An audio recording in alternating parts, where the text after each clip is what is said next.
SEE को result marksheet सहित check गर्नको लागि तपाईहरु सजिलैसँग आफ्नो मोबाइलबाट कुनै गुगल अथवा कुनै ब्राउजरमा जान सक्नुहुन्छ। यसमा चाहिँ म गुगलमा गएको छु।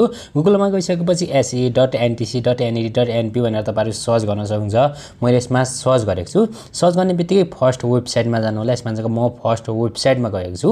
त्यसमा गइसकेपछि अब तपाईहरु सजिलैसँग आफ्नो मार्कसिट सहित हेर्नको लागि जस्ट ग्रेड सिटमा आउनु होला।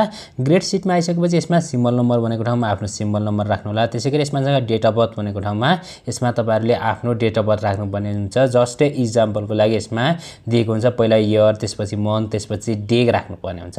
जस्तै म यसमा सिम्बल नम्बर र डेट अफ बर्थ राख्न गइरहेको छु।